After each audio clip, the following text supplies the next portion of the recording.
The music's gone. Hold on. I'll bring you back. I gotta copy this music. Oh, it's gone again. This one. Yes, this one. There we go.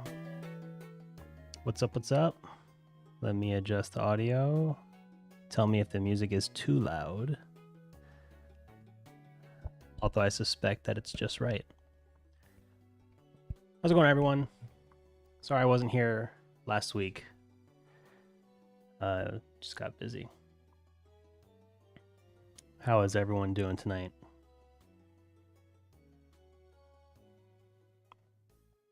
Let me turn this down on my end.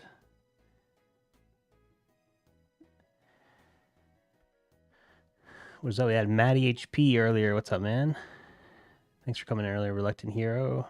That was before the stream started. And then Mochi with the message retracted. What's up? What's up? Let me fix this real quick.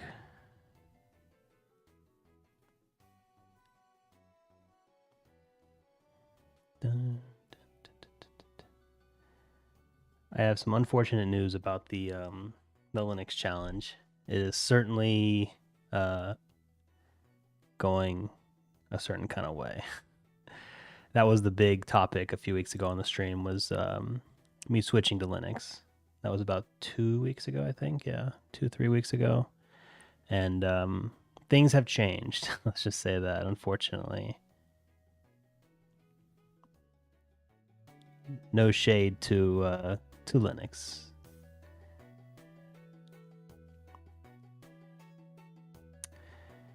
Hayden Trent, what's up? Just finished my official break at work. Now time to watch the stream. What's up, Hayden? How are you doing, man? How's the missus? How's everyone's Father's Day? Did y'all do anything cool?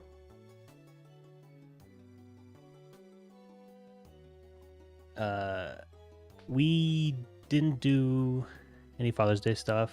I had a graduation party to go to, and that was super fun. At the graduation party, it was like at a venue, all right, but it was in the middle of the day, so it's not like a get drunk kind of venue. It's just kind of like a big room, and there's food and some drinks and stuff. And it's a graduation party for a high schooler, so they're 18, and they have friends who are also 18, right? And I think one of them brought a Wii U to the party, and they brought a TV as well, like a 50-inch flat screen in their car. And so that was pretty fun, actually. Yeah, they set up a Wii U in the corner, and they were just playing Wii Sports and all these other kind of Wii U gems that I hadn't seen in a long time. Like there's a Luigi's Mansion game on there, and yeah, it was pretty fun. I would say it makes events at venues a little bit better. And there was a time, I think years ago, where I was saying someone was trying to plan a wedding, and I was saying, and they were saying, well, do we want to invite kids or not? Because in my, some people don't want kids at their weddings because they want it to be kind of a classy event. They don't want kids running around. So teach their own. But they were saying, well, no, you have to have kids because then people won't come if they can't bring their kids. And there's like, yeah, but then you have to buy a babysitter. So basically, you can contract a company to come to your wedding or event and basically just have a room where they have a babysitter there, or several, really, ideally. I think there's some kind of ratio depending on your state. And I'm like, why go to all the trouble to do that when you can just put a Nintendo Wii or a Switch in a room, funnel all the children into that room, and then just close the door? I mean, they'll figure out themselves. They'll have a hierarchy. They'll figure out who's in charge. They'll take turns or not on the Switch. And then just every half hour, you throw in a handful of goldfish crackers into the room, and they'll figure it out themselves. Now, obviously, they're going to have water. There will be little spouts coming out of the walls where they can go and, suckle some water from it or whatever. And they'll be fine. They would much rather that at a wedding than what's usually going on, which is not very fun for kids, which is primarily like dancing, loud music, a bunch of people they don't know. I thought it was a great idea, but I was shunned, unfortunately. She's fine, probably asleep now. No Father's Day stuff for us. Not a big thing for our family. Yeah, for some people it's huge, and other people are like, yeah, meh, whatever. The Nintendo Nanny trademark. See, it'd be so simple. That's what I'm saying. Like, you could just toss it in there and it'd be totally fine. There'd be no issues.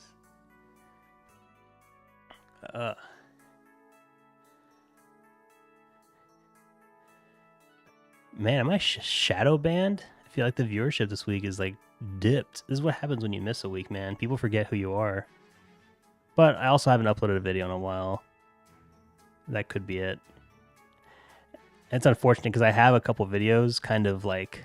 I have one video locked, ready to go, but I can't release it until next week because reasons. And then I've just been having trouble with this other video. But I am looking forward to posting them. Sam. Hey, Jason, how you doing? I hope you're okay for well. Can't see you as much. And also, how is Brownie? No problem, man. Good to see you, Sam. Brownie's doing great. Yeah, he's basically fully recovered now. Yeah, he's back to his old self. He's still running around the house, begging for food and meowing loudly anytime he thinks we're eating in another room. So, like, if I have food in here and I close the door, basically he will know because he will either hear it or smell it, no matter where he is in the house, and he will come to the door outside and just meow the entire time, and just like this incessant meow that's like, I'm dying. Let me in this room now. You have to let me in or I will die. Like he can't understand. Like he has to be in the room essentially. There is no, oh, I don't get to go in there. It's like, no, I'm going in there. One way or another, you're gonna let me in that room and you're gonna show me what you're eating. But yeah, he's doing good. Thanks for asking, man. Did you do anything for Father's Day, Sam? This is relaxing Pokemon game music. You know, every week I will pick a random playlist of like, it'll say like, you know, royalty free music or video game music. YouTube won't flag you for this, copyright free music. And literally every single time there's always at least one song that gets flagged, no matter what. And then they try to take credit for the entire video. If there's like a 10-second clip where there's like a little riff that might sound like it's from a song, they'll try to claim everything for the video, which the streams don't get a lot of views, so it's not a crazy amount of money, but it is annoying that that's how the system works. So you could make an 8-hour-long documentary, and if there's 10 seconds of like a Rihanna song, it's not like they get 10 seconds of the ad revenue. They will take 100% of the money from that 8-hour-long video, which is just crazy. I mean, you use 10% of a song from something, and they get full credit for the video. They get full revenue for it, no matter what. And then you have to appeal it, and it's such a bad system. It's so frustrating. So if you ever wonder why people freak out and like, oh, copyright free, don't say it. It's not only because they take the money, it's just like a hassle. It's a hassle to fight it, and it's a hassle to even get it in the first place because it's just so frustrating. Thank God, man. Glad the little guy's okay. I ain't a cat person, but I have my soft spots for pets a lot. Thanks, man. Quick question. Why is there a crown on me? When did I become a king? The crown, I think, is a new system by YouTube that the people who comment the most each stream get put in a crown. You get like a number 1, number 2, number 3. Something like that. And so there's only 3 people talking right now. So you're number 1. You've spoken the most in this stream. But now it's on a per stream basis. So, you know, it's going to change. Next stream, you won't be up there. It's just, once the stream ends, your crown is gone and you have to get it again. And I think it just encourages people to comment more. I don't know. I've seen some YouTubers have issues with licensed music that they bought and the owners still strike them. That too. But it's more complicated than that. I think This is how I think. I think people put out music, right? And they go, you know what? I'm gonna be a nice guy. I'm gonna make this royalty free. And they release the video, and then other people are like, hey, this is royalty free. And then they take it and they repost it. So like somebody, like let's say my name is DJ X, right? And I put out a song called The X Files. And I'm like, royalty free, everyone enjoy. And what ends up happening is that other people take the song, and instead of using it as background music for their video, they will post it on a channel that is called royalty free music. Come and get it, right? And it's like, yes, technically it was royalty free, but you're not using it in the sense that that person wanted you to use it. You're literally trying to make the ad revenue on it by literally copying and pasting it, right? So it's like a different situation. So what ends up happening is that those original people, they kind of get mad and they go, you know what? I retract it. This is no longer copyright free. And so they take down their original song. Let's say they take down the X-Files songs, but all those other reposts are still up. And their song is now copyright because they took down the original, but all those other ones are up.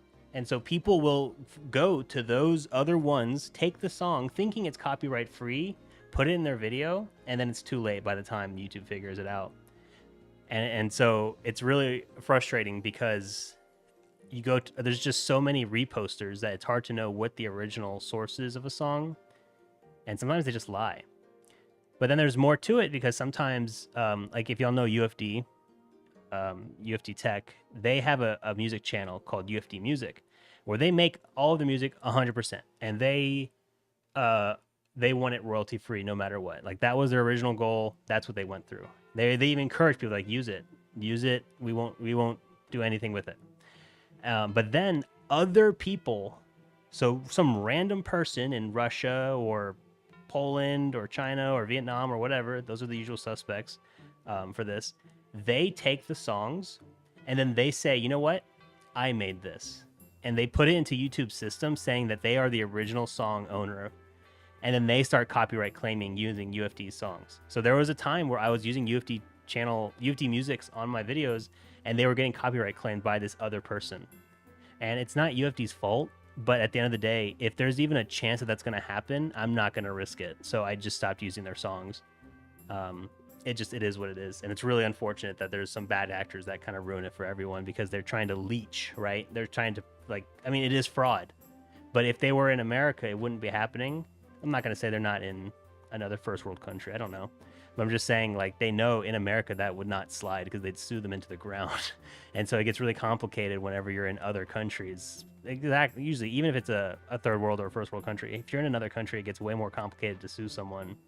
And unless it's like a major developer, usually these people just steal a couple of songs, they get caught, they get removed. Hey, I made some money. Next account, do it again. You know what I mean? Really, really frustrating.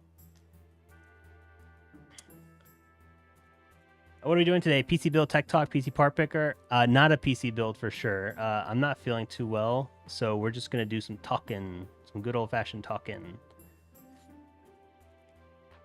PC part picker, maybe we can talk about that. Sleepy Mushroom, what's up, man? George, what's up, George? Good to see you, man. How are you? Yeah, that Any Austin guy makes all his own music for his videos, likely for same reason.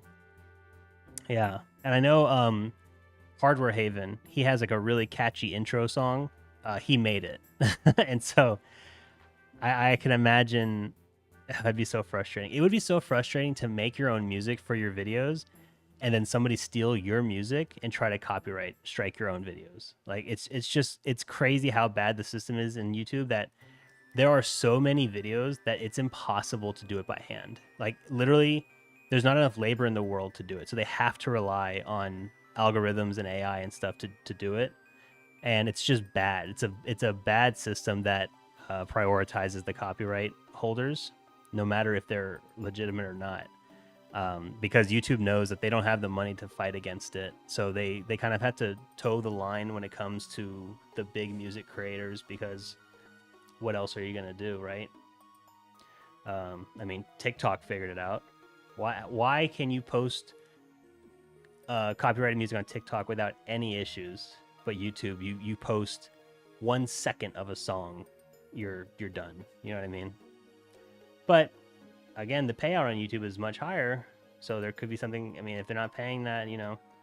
So it has its pros and cons, I suppose, but it is a very frustrating system. And it's a system that has not changed. In like 10 years since they've been doing this, that has been the system from the start.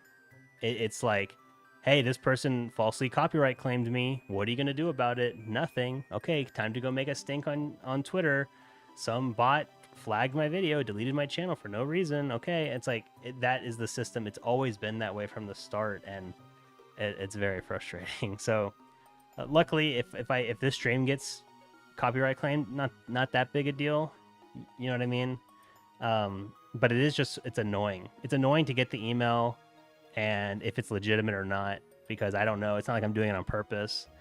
But it does discourage just having any kind of music in the background. It discourages, even though, you're not trying to get flagged. Like I've heard there's people who do live streams and they're walking through like a grocery store and Taylor Swift starts playing in the background. Like they can't control that, right? And then they get copyright struck. And it's like, dude, this, if you even watch the video, you understand I'm not playing a song to like, I'm not trying to play this song as a way to say I own it and use it. It's just playing in public. I don't have control over that. Like, and the tools they give you to kind of deal with that are not great.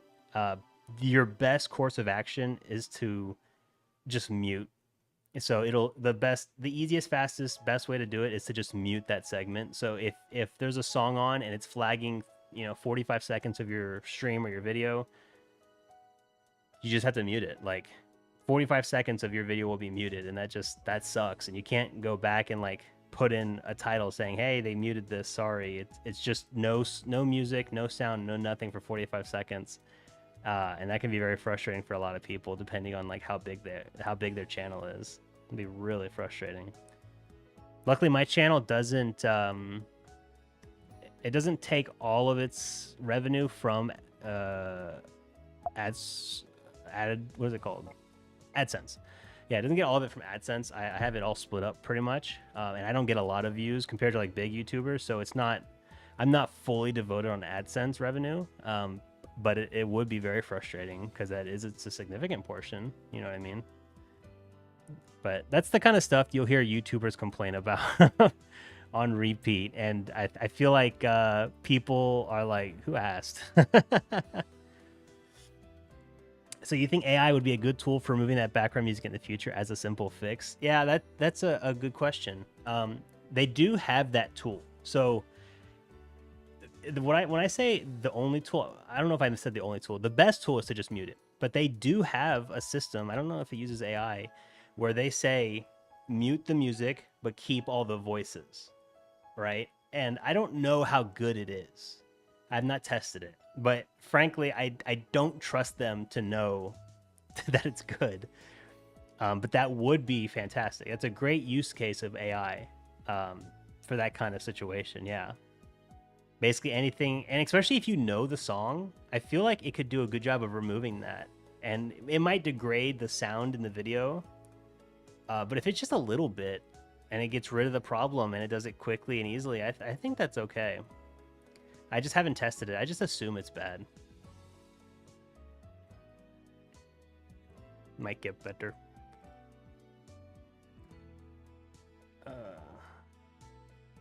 But yeah, I don't want to bore y'all with that. That's the kind of stuff YouTube people complain about. Like, I feel like if you watch a lot of YouTubers, you'll hear them complain about the same stuff. It's always like, and it's because the problems on YouTube have always been the same. Like they've never changed. It's always like YouTube deleted my video even though there's nothing wrong with it, or they're copyright strike. They're falsely claiming me. What do I do? They're attacking. They mass reported my video. Like it's always the same stuff for like 10 years. There's never any new problems. You just hear people complaining. Icon asks, yo, you recommend RMAing a GPU because of coil line? If it's annoying to you, you can try. There's nothing wrong with coil line. Your GPU is not going to be broken. But there's going to be coil line no matter what. Like it's just how it is. And so it just depends on the intensity of it. Some cards, even if you get it RMA'd, it will still be there. You will still be able to hear it, especially on the higher end cards. It's just going to be there forever, unfortunately. If you RMA it, you might get lucky and get one that has less. So like if yours is exceedingly loud, yeah, probably RMA it if you can. But just be aware, if you're looking for like a fully silent one, it's very unlikely. Like coil whine is a big problem that's really hard to solve, but I do recommend it. Yeah, if you have the time, you'll probably have to pay for shipping, but yeah, it's just that's one of the things about coil whine. That's why you just got to get a case and drown it out with fans and hope for the best.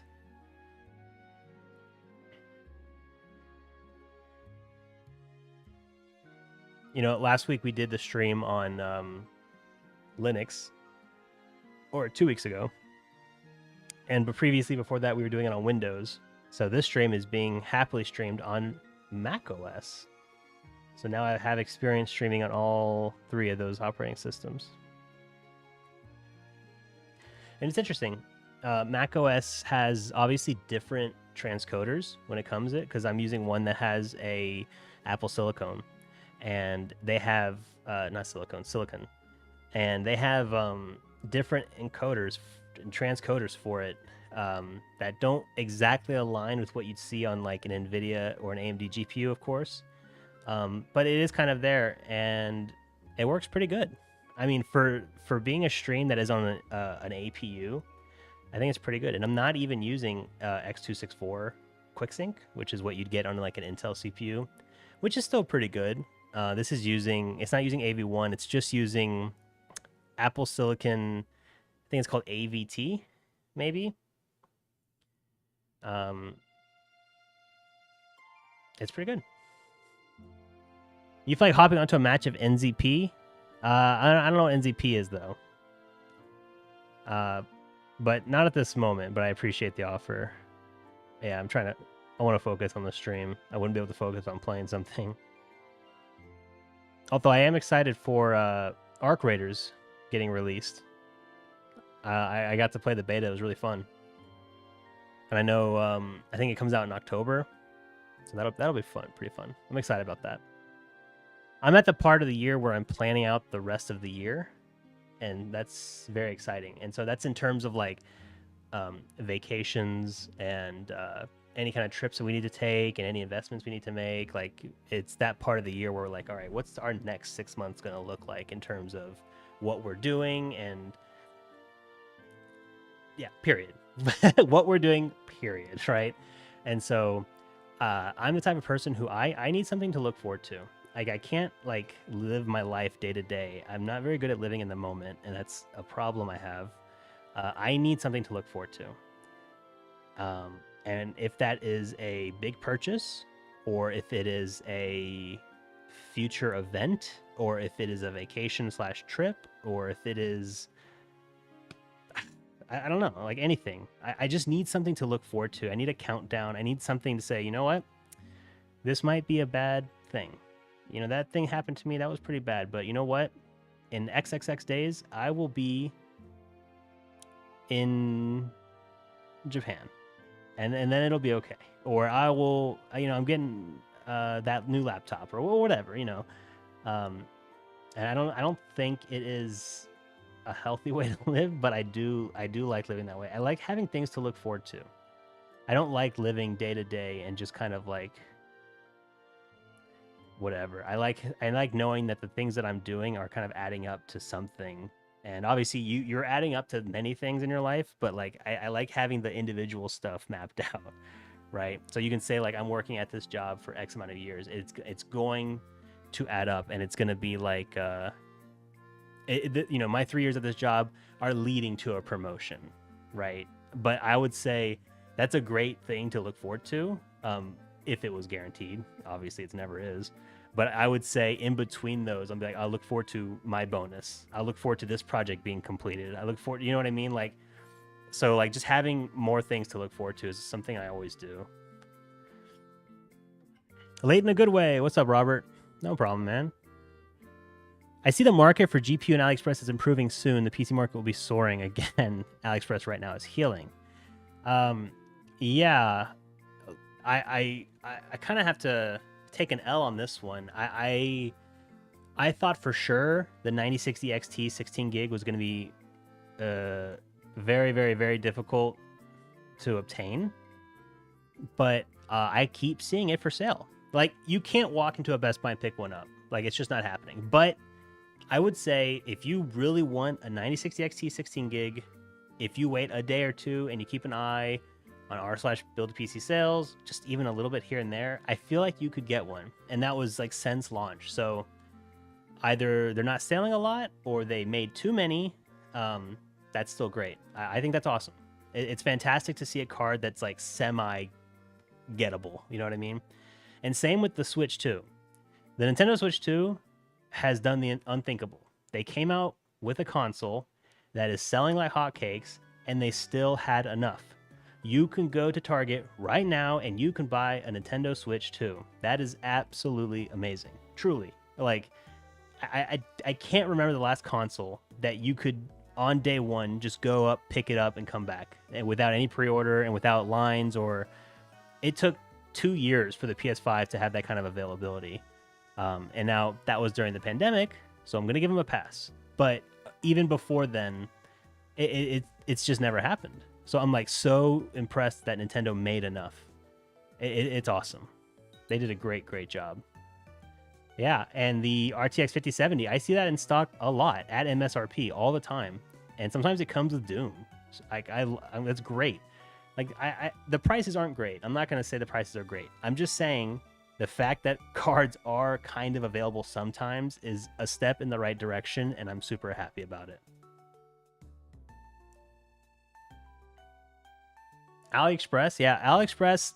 If you're in America, you still have a 10% tariff charge on most purchases, but they kind of lay that out for you. But I would say that most things on AliExpress, they have coupons you can use, and so at the end of the day, you're still coming out on top. It's 10% more expensive usually, but a lot of times you're coming out on top. So like things are looking pretty good. I have an AliExpress sponsored video that I'm working on right now, and we began talks when the tariffs were like 150% or whatever. And literally they were messaging me like, hey, we want to sponsor a video. I'm like, no, like, I'm sorry. Like, I cannot. Like, even if half my audience is in America, I don't want to make a video that's just for everyone else. Like, it just seems so silly. I'm like, and I don't want to make a video saying, yeah, go buy things on AliExpress that are 150% marked up. But then once the tariffs came down, I'm like, okay, we can talk now. And we figured out something cool to do.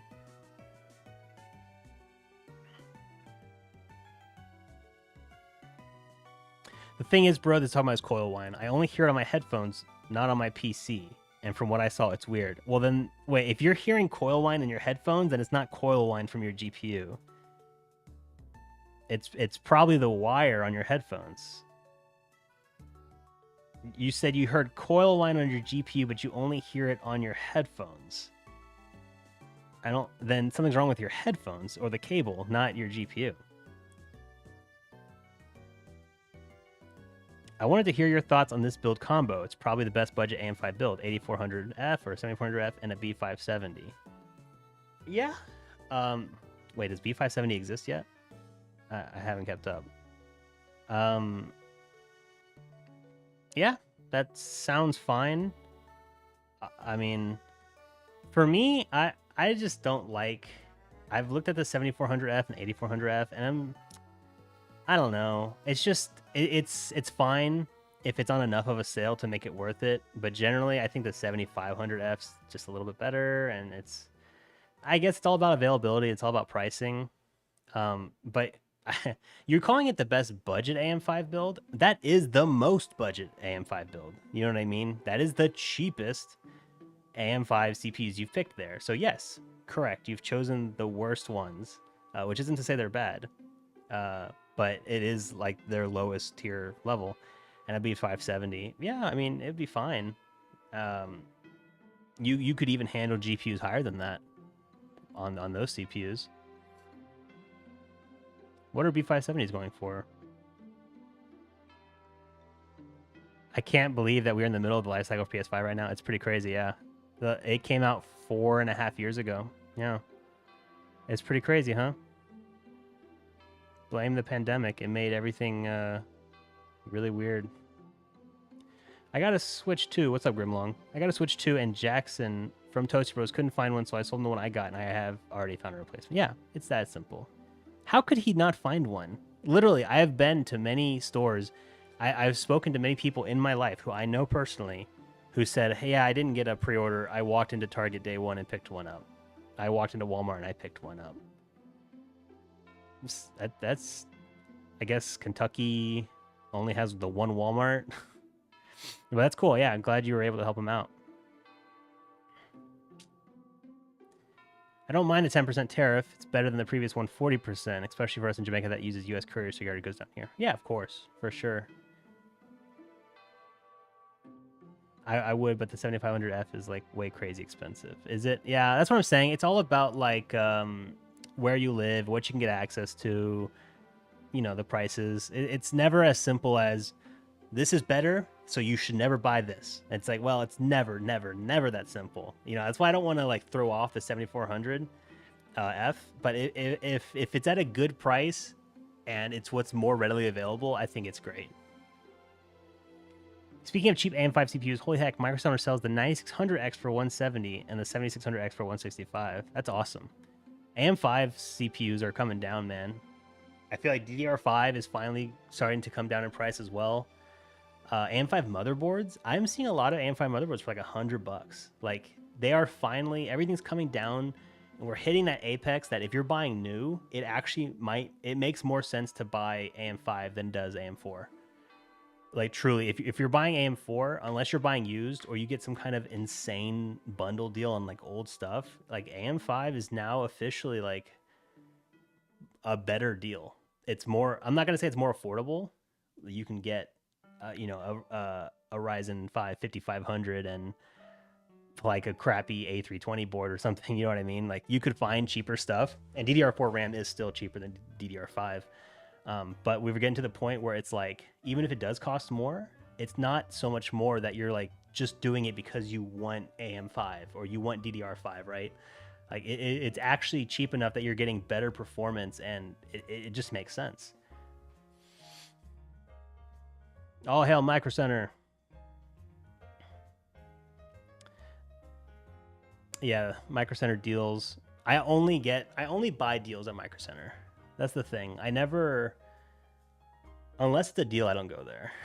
They have some really crazy deals. They really do. But then it feels like everything else is just a little bit more expensive. You know what I mean? It's like 10% of the store is priced really, really well. And then 90% of the store is priced like they don't go on sale very often.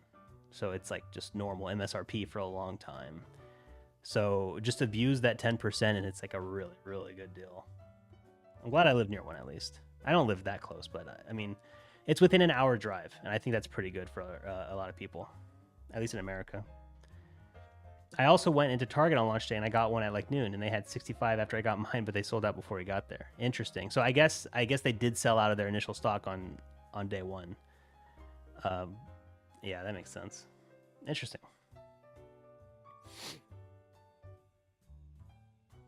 Yeah, B850MX for 130. Pretty crazy. I'm telling you, it's awesome. And we're at the point now where like you can get Amazon resale stuff on AM5, like people returning motherboards, and you can actually get like a really crazy good deal where they'll take off $40, $50 from a premium motherboard because the manual's not inside. You know what I mean? Like I've seen one where it's like a $180 motherboard brand new, and it's like really good. It's a really fancy one. And then you go to Amazon resale and it's like used, excellent or whatever. And the nose is just like missing manual. And it's like basically brand new, but because it's missing something, they put it on such a substantial discount. It's crazy. That's the play. It feels like Micro Center ordered all their RTX 5000 and RX 970s at the height of tariffs because their prices are bad. Interesting. Yeah, so they have to sell them through at the price that they ordered. That stinks. I think also because Micro Center knows that they are like, they live in a small world where it's one of the few places that you can walk into and buy a GPU. Like, what are the alternatives? Walmart? I don't think Walmart really sells GPUs in person. They might have one or two, but it's not a thing. Best Buy does have a few, but again, they don't have like a great stock. It's just random stuff. Most of their stuff is sold online. If you go into the store, they might not have it. Micro Center is in a unique position where they know people have to come into the store to pick it up. And they think that by charging more, it makes sense. But people don't want to walk into stores to buy things, so you're just hurting yourselves. I don't know. They're in a weird position. I live within an hour's drive of a few castles from the 11 to the 1300s Micro Center, though. Oh, wait. Oh, no Micro Centers. Okay, I live within an hour's drive of a few castles from the year 1100 to the 1300s, but no Micro Centers, though. Yeah, that's old world stuff for sure. You see that a lot in Japan too, where you will be in like a small town and it's like covered in shrines and castles and just some really beautiful scenery and architecture. It is like a paradise. And then you ask like, where's the nearest technology store? It's like, oh, it's a 30-minute train ride in that direction. And it's like, oh, or not 30 minutes. Sometimes it's like an hour, depending on how small the town is.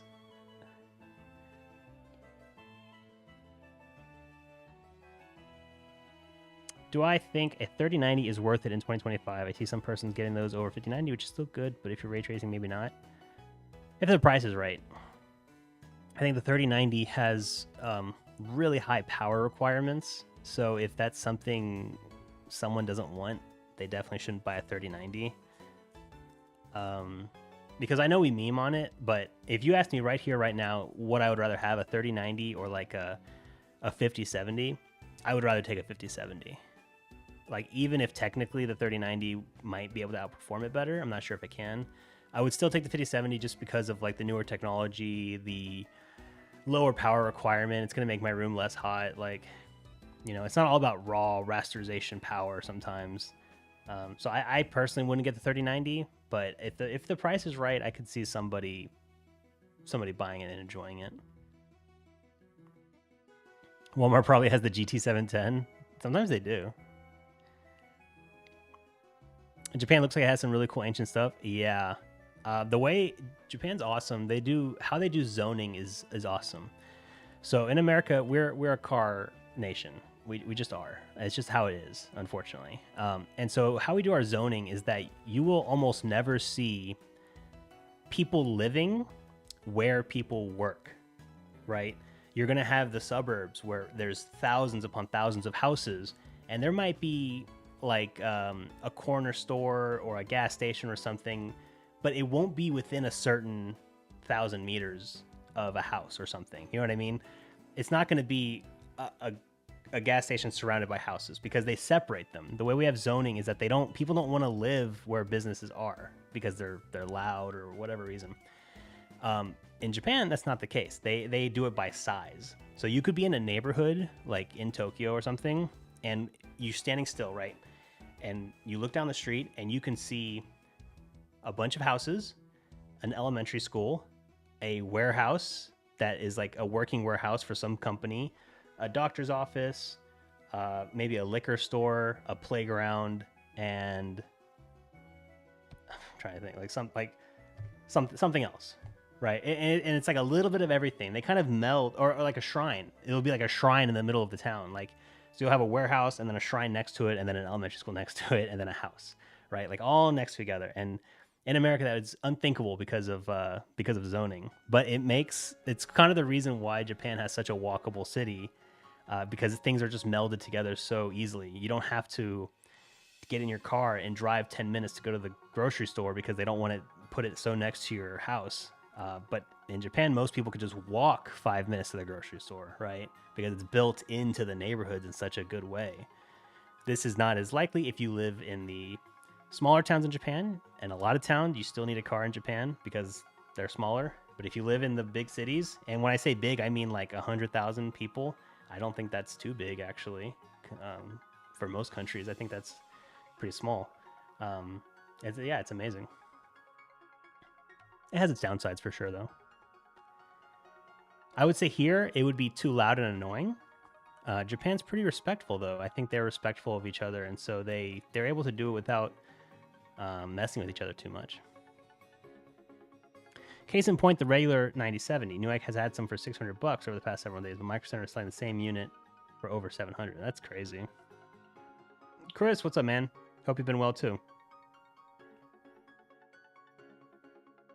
And my 4070 Ti Super beats the 3090 and everything except VRAM allotment. Yeah, that's true. $80 for an iFixit repair kit or cheap from Amazon? Worth it or not? Just your opinion. So I have an iFixit repair kit, actually. I don't know if this is the same one you saw. I got this from my job for free many years ago, and I use it quite often.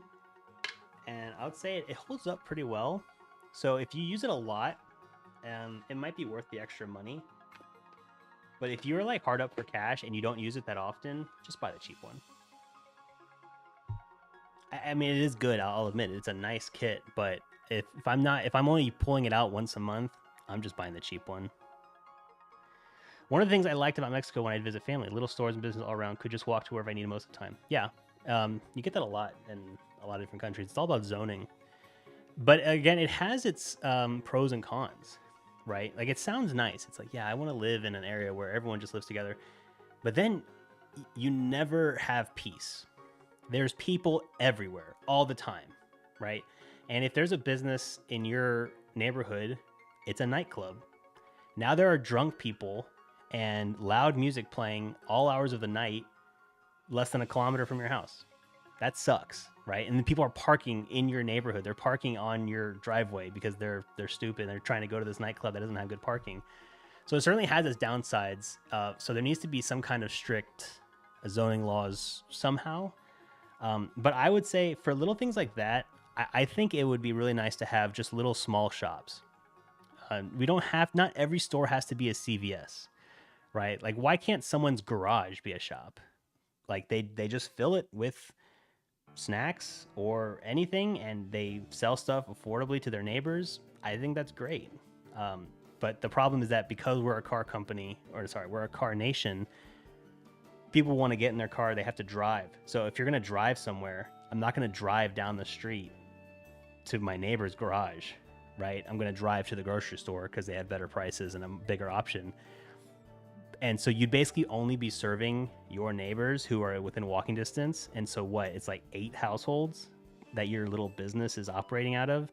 So it's just not possible here in America, in most places, unfortunately. Especially, and when you get into like the more rural parts of America, my God, it would never work. Like you would go bankrupt. Like it's just not possible. So to do anything like that, we need to get a full reform of like how we zone our countries and how we build, because we've stopped building. And so it does have its pros and cons, but there should be a middle ground where I don't have to drive 10 minutes just to get groceries all the time. And also where drunk people aren't playing loud music outside my home at a nightclub. You know what I mean? We need a middle ground. I think it's exciting that an area south of Los Angeles is getting a Costco with apartments being built on top of it. Talk about one-stop shop. See, that sounds nice. I don't want to live on top of a Costco. There's always going to be people out there. You know what I mean? It sounds nice for the people who live there, but again, like I just hate when there's so many people everywhere. And whenever you start building cities where people are stacked on top of each other, like I've experienced in China, where they have literally millions of people stacked on top of each other, like in such a dense area, you're like, yeah, man, it makes it really convenient. But there are so many people that way. And it just sucks. Like, truly, it has so many downsides. I want to find a middle ground where I'm not like on top of each other all the time, but I have easy access to stuff. You know what I mean?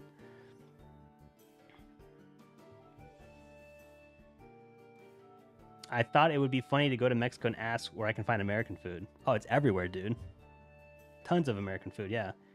Yeah. What Chris is saying, they would just lead you to the chains, pretty much. I don't think there's going to be an American food shop. It'll mostly be burgers and fries, I'm sure. That's what I've seen in other countries. We've been considering visiting Mexico City pretty soon. I've been to Mexico. It wasn't Mexico City, though, and it was as a child. So I did not get to experience it myself, but I think Mexico City would be fun to go for for a weekend or 4 or 5 days or something. That'd be pretty cool. For sure, I went to Mexico for the first time last year. It was awesome, so cheap and easy to get around. Yeah, for sure. I love watching videos of people in like Malaysia or the Philippines or stuff, where they're countries that are like, they're third world countries for sure. I don't think anyone's trying to deny that, but everyone speaks English, which is amazing, super convenient, and then you can get like Ubers or Grab. It's a app called Grab, and you can drive across town for like $4 USD, and no one expects you to tip, and everyone is way more friendly than they are in America, and it's just nice to feel like you have a personal chauffeur and you're not spending $100. Because to go from my house to the airport, which is about 50 minutes to an hour depending on traffic from here, it is like $100 here before tip. Like, it is just insane. I don't think people should have to spend $100 just to get to the airport. And you could say, well, why don't you just drive there? The parking's going to be more expensive. You have to pay for parking, even if it's in the cheaper one. And I don't trust leaving my car out at the airport. I feel like it's like a sitting duck. But then we have other cities where they build super fast transit to get in and out of the city really effectively, which is super cool. And I think Houston is actually doing that right now. I think they gave the go-ahead to have a train that goes from the Houston International Airport to downtown Houston for like $10 or something. I can't remember the exact price, but it was incredibly affordable. And that puts you right in the city center, which is pretty cool. I still wouldn't take it because that would just complicate my trip. The way Houston works, it just doesn't work for it, unfortunately. It's not in the direction of my house. But it's a good start to adding that kind of stuff that most countries in the world have already done, right? I just think it's crazy that in America, if you land at an airport, most airports, like obviously you have some that it's not the case. Like Los Angeles is building the People Mover, New York City has the train. Most cities, if you land in an airport in America, the only way to get to your accommodation is to rent a car. And so you'll see so many rent-a-cars outside the airport here, or take an Uber. And that's it. Those are your two options. And there's no other options. They might have a complicated bus system. But if you're not from America, it's really hard to figure out as soon as you land. And most cities don't have that, actually. So that's really frustrating. But I think most U.S. cities, if they have a certain amount of people, there should be a way for people to get to downtown at least. There should be a direct stop from city center to the airport in a cheap and effective manner.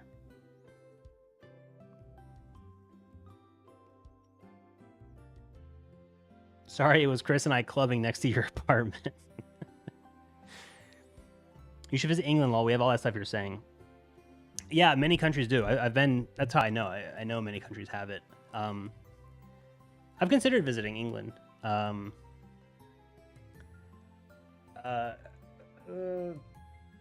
Yeah. I've considered it. I think we do plan to go at some point in the next year or two, I'm sure. There's been reasons why we haven't, but yeah, I'd like to.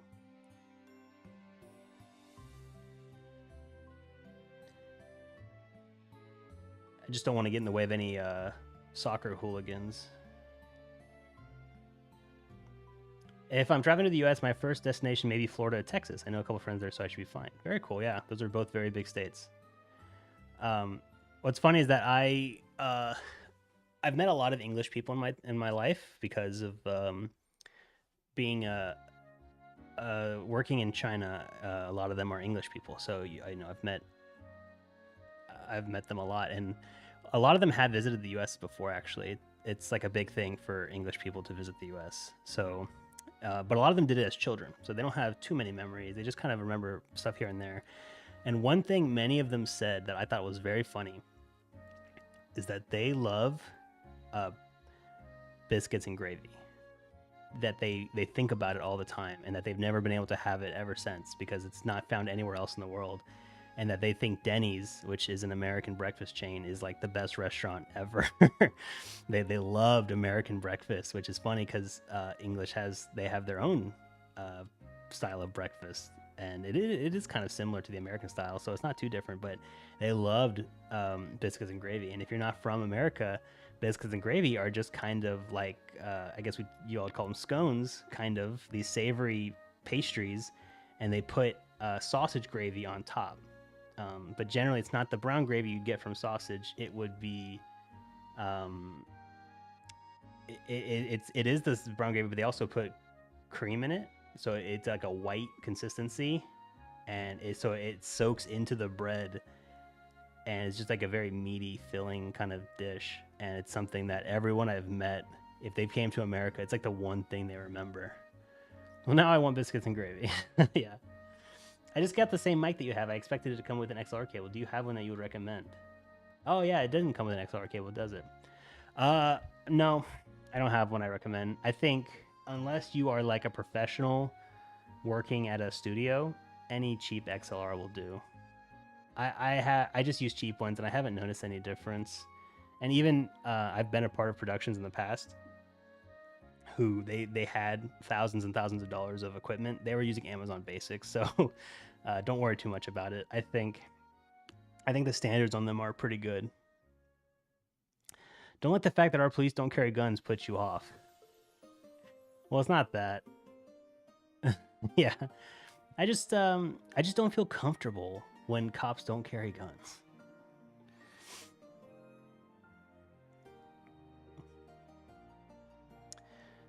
Nathan, what's up, man? How is it going? Look, I've done a bad English accent on here for so many streams. I think it's time I break out a bad Australian accent.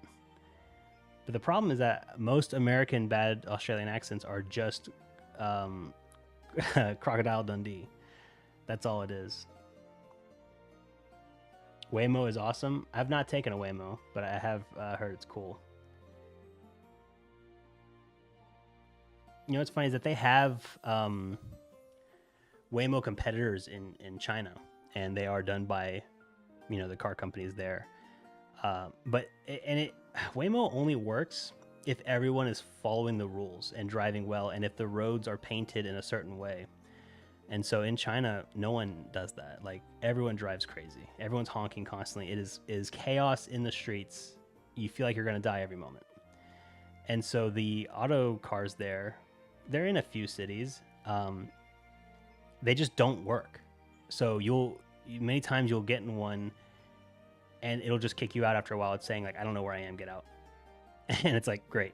And because the roads aren't clearly labeled and people have to kind of figure out your own way. So those systems only work as well as the roads are painted and as well as people follow the rules. Because if people are just constantly cutting you off, those things are designed for safety. So you're just at a standstill all the time, or you're just kind of doing nothing. And it's so funny. I don't know why they put them out there. Like, and I know that in some cities they will be in like a certain part. So like I know in Shanghai, there's like a certain part that is like incredibly well kept up.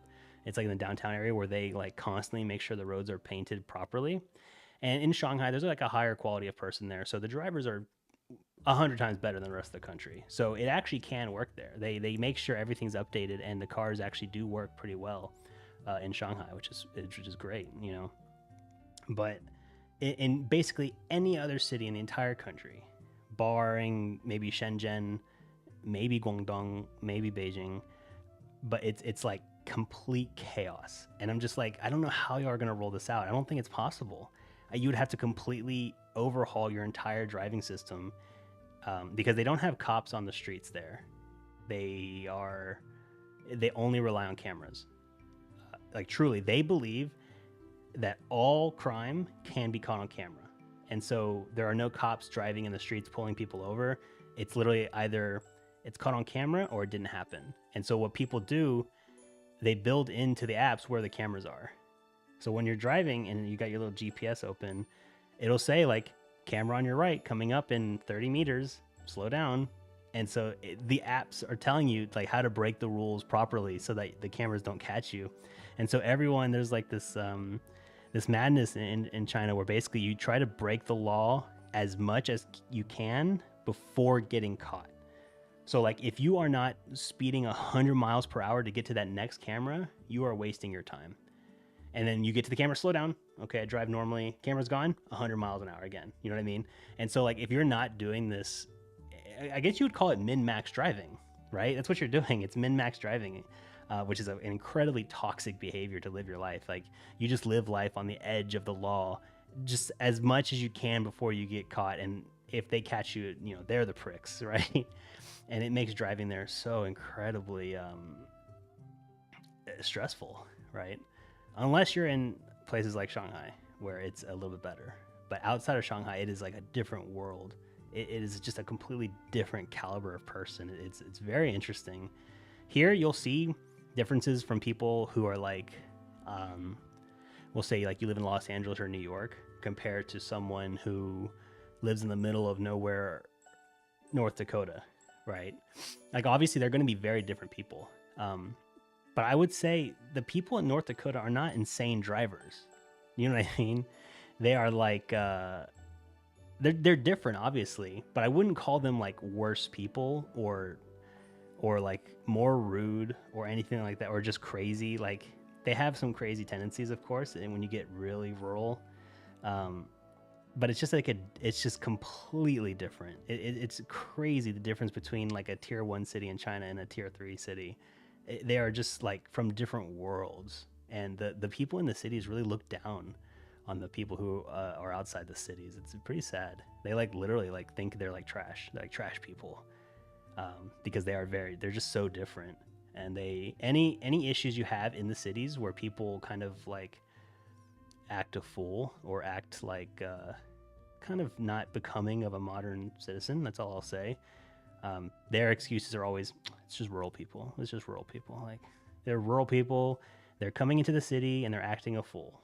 Like that's all it is. Like if anyone's doing that stuff, which I'm not gonna say, if they're doing it's just because they're rural people. They're not smart. They just live in the boonies and they walk into town and they just act like idiots and they just blame them for everything. It's really funny. Not too bad. I had an early rehab session again. Nice. I am the law. Or let AI drive you. I think that'll be great. But again, the roads have to be marked, and it only works when everyone is doing it. Like there's this perception that like self-driving is going to change the world, and it will. But the problem is that everyone has to be on board. Like traffic exists because of mistakes that humans make. And if that was gone and everyone was driving optimally, the roads would be so fast. We could drive 100 miles per hour, and as long as there's no human interaction with it, we're going to be pretty safe. Because as long as, but it would have to be everyone. There is no like half the people are using self-driving and half the people are using normal cars. It won't work. It's horrible. and to do that kind of stuff, you have to make sure all the roads are painted properly so the AI stuff can see it. That might get better in time, of course, as AI gets better and better, but that's how it is right now. And so it'll be really amazing to see how that plays out in the future. I for one love it. The idea that I could drive my own car and not have to drive it and it just takes me where I'm at, or if I go to the airport and I can just have my car pick me up. You know what I mean? Like I'm like on the plane, I'm like, hey car, start heading towards the airport now. And that's just so amazing. People won't give up right and privilege of driving to have only AI cars. I know. It's going to be a hurdle, man. It is going to be a hurdle. And that's the interesting part about places like in China. You say people won't give up the right and privilege of driving. In China, they don't have a right or a privilege. Basically, anything is decided for them. There is no, well, the people don't want it, let's not do it. It's like, no, you're doing it. Whether we say it or not, like you will do it.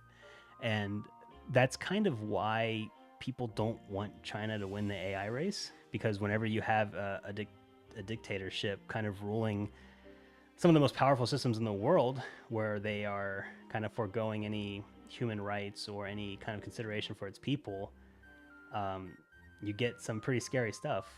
like gene splicing and making super soldiers and taking away their humanity and stuff. But again, it's not like a well, you don't want this, no problem. It's like no, you're gonna have it whether you want to or not. That's kind of why everyone kind of wants everyone else to win the AI race. A country that gives free will to people, because you can't really have a dictatorship owning it. There's a prototype flying car still in alpha phase. Look it up. Those are called planes, Ant-Man. They've existed for a long time. No, I know what you're talking about.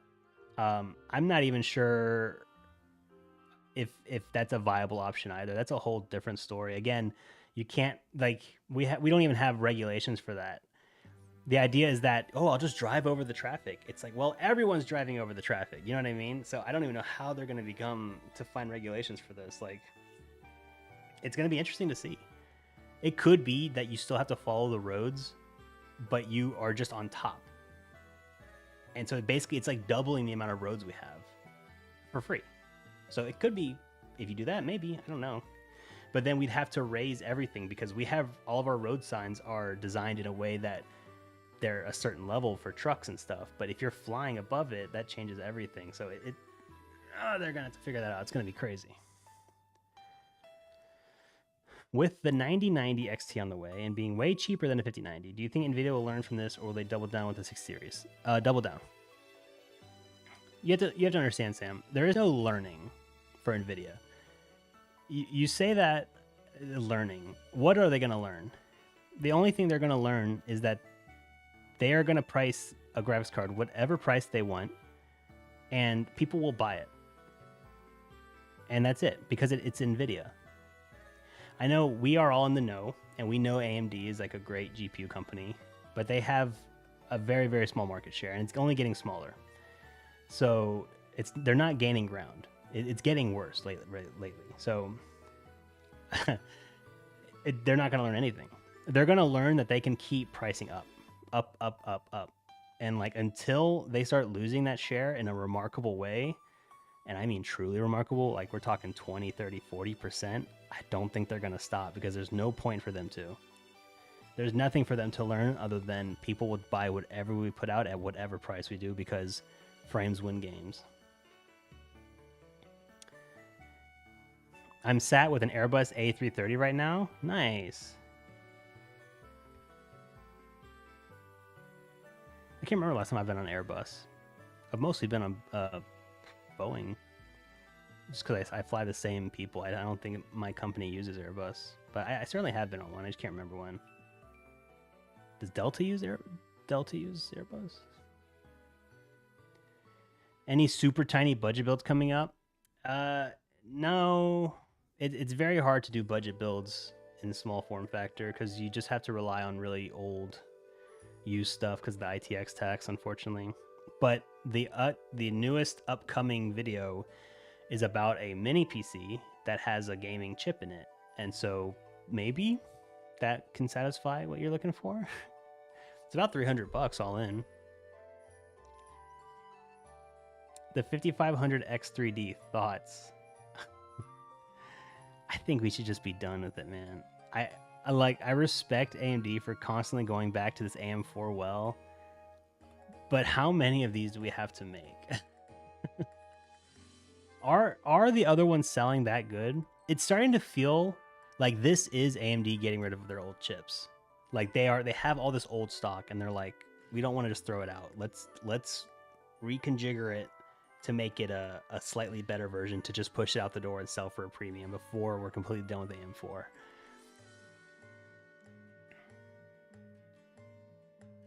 I think we should just be done with the AM4. Like, let's just move on. That's true, but a guy can dream, can he? Not to mention they won't change for true unless we all reject their bullshit. Yes, and so by rejecting it, we mean don't buy it, right? Like, you can talk crap all you want online.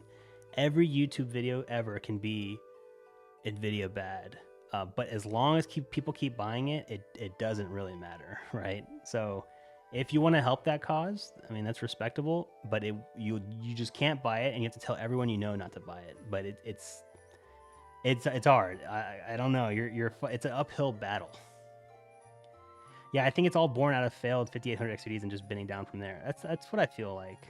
I don't think they're going out of their way to make these things.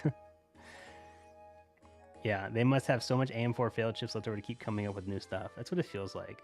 Maybe they overproduced because of the COVID. Because I know whenever you order chips, you order like 4 years in advance or something. And so maybe they ordered too much. They overcorrected during COVID when there was a shortage, and now they're like seeing that. I don't know. It's interesting. I'm all for competition, and I'm all for more SKUs than not, especially on the same motherboard. That's fantastic. But I feel like if you're getting a 5500 X3D or a 5600 X3D, that means you're building a new computer, right?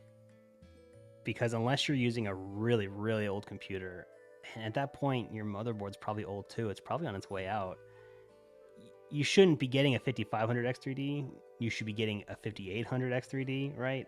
And if you're going to get that, you might as well get an AM5. You know what I mean? So it's like, why would you get the X3D of the lowest chip?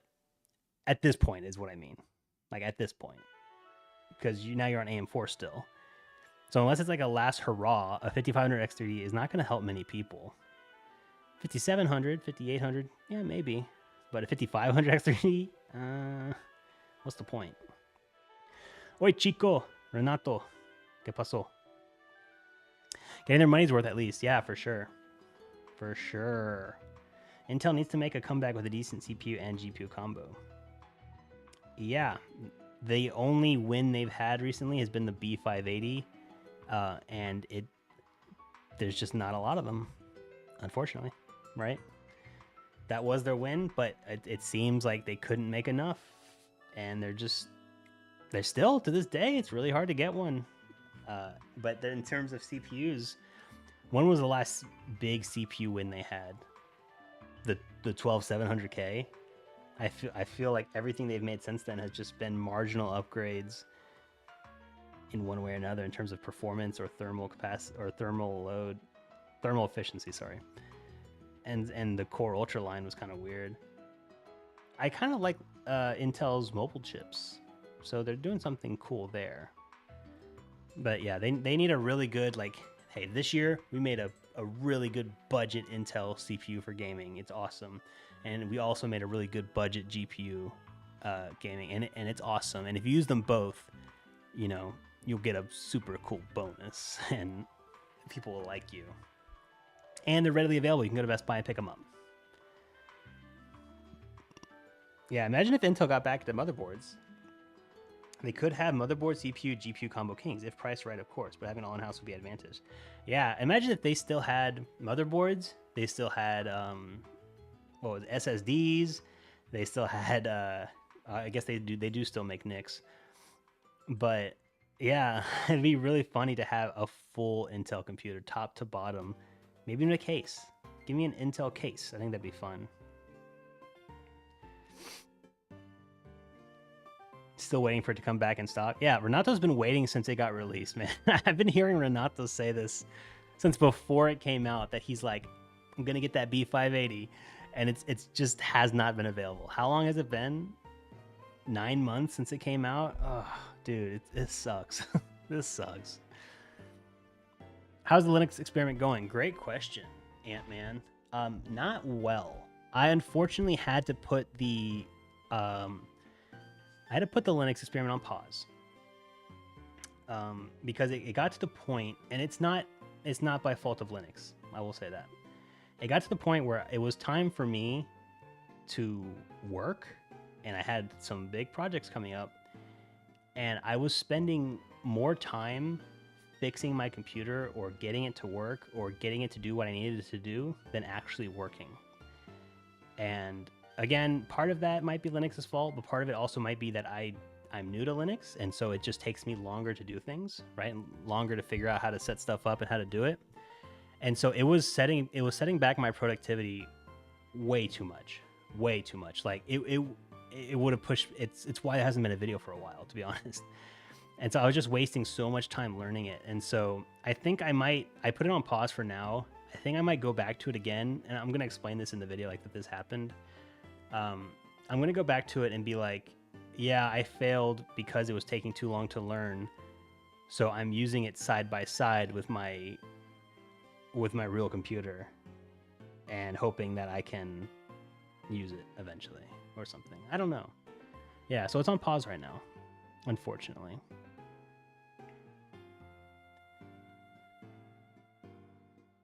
But I'm hoping to. It was going to be a hard 30-day challenge. Like, I was like, all right, no exceptions, no changing. This is it. This is what I'm using. Hell or high water.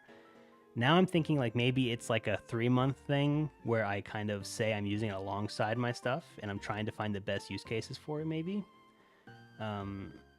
Because yeah, it was just too much, man. I couldn't do any work. Like, I was just spending so much time trying to make the computer do what I needed to do, and it was just like not working. And if it was just for my own personal needs, that'd be fine. Like for gaming and stuff, I don't care about that. But if it's for work, dude, and imagine you work 40 hours at your job and you spent 25 of it doing just trying to fix your computer. It's like, dude, this is bad. Like, that is most of my time was spent not working because I was trying to get this thing to work or trying to get it to do what I wanted to do. And it's like, this is bad productivity levels. Like, that adds up, man. That's like 60% of your workday gone every single day for a month. That's a huge drop in productivity. And my work is directly correlated. Like, the money is directly correlated to the output. If I make less videos, I make less money. And so I didn't feel like sitting around and like making a quarter to half as much as the money I barely make already because of some stupid challenge. So I'm trying to figure out a way to redo it in a way that makes sense, that doesn't affect me as much.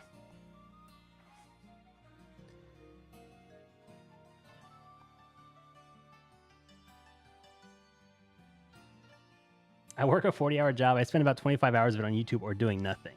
Now, see, that's the best kind of job. That's the way to do it.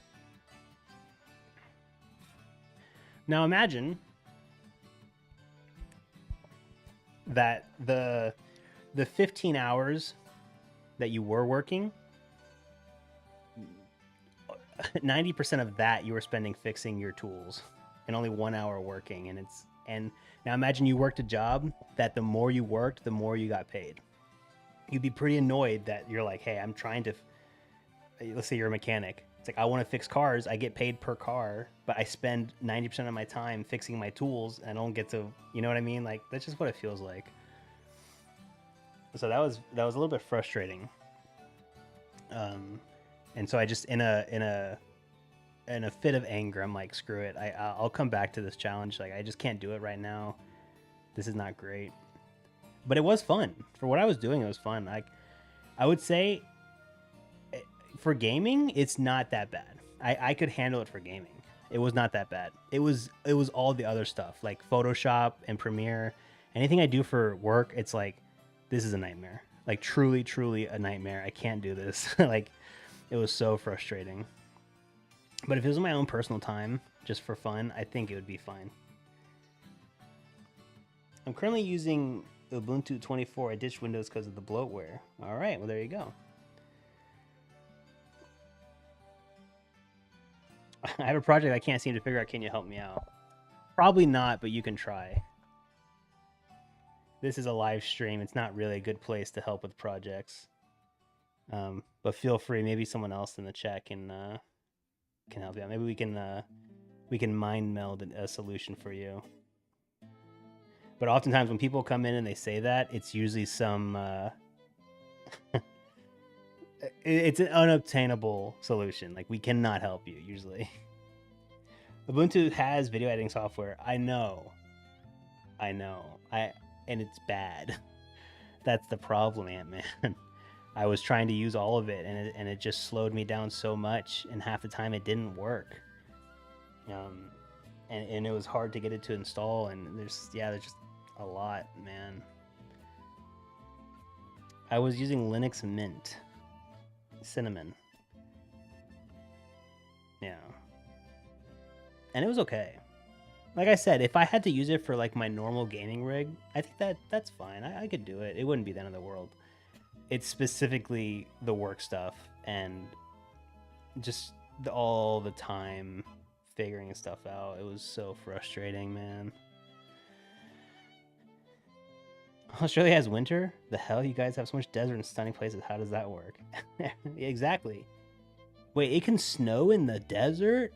Huh? GIMP and Inkscape do have a learning curve. It wasn't just the learning curve. It was that GIMP is not as good as Photoshop. And I don't expect it to be. It's free. You know what I mean? Like comparing the two doesn't seem fair to GIMP, because even with all the plugins in the world, it will never compare to the ease of use and the power of Photoshop, because there are a lot of things in it now that are like AI based that GIMP has not. There's just no way for them to do it. They have plugins that use stuff like Midjourney to get part of the way there, but it's just not there yet. And again, it's not their own fault. It's a free software. What are you gonna do? And it's okay, but it's not great, even with the learning curve. So that's why I'm saying, like, part of it was learning curve stuff, because I was just having to learn, and that takes time. So I don't want to blame Linux for that. But the other half was truly like stuff just didn't work. Like I would just get, you're trying to do something very normal and you just get some kind of error, and then you have to go into the terminal and you have to look it up, and it turns out there's some, random codec that you don't own for some reason, and you have to go get it. And then, but you can't just go get it. You have to install this, and this, and you have to go through type these things in to do this little tiny thing. It was just very frustrating. That kept happening. Anytime I wanted to do anything, I would have to go down a rabbit hole for an hour to try to figure out why it won't let me do what I wanted to do. And it just set me back so much. You can install Flatpaks. I know. They also didn't work. It's not always great. People say that like it's supposed to be a bonus. Installing Flatpaks through the terminal or Software Center, they're different actually.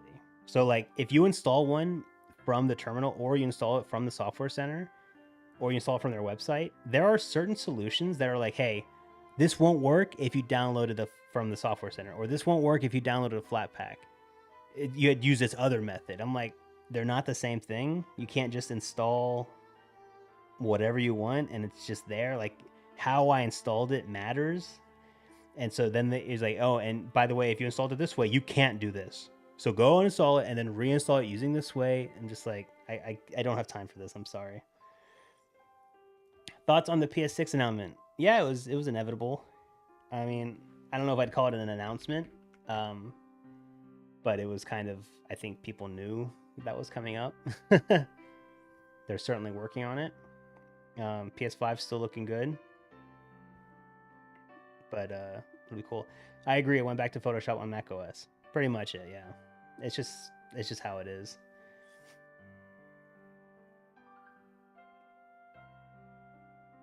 Try ParaOS? Nah.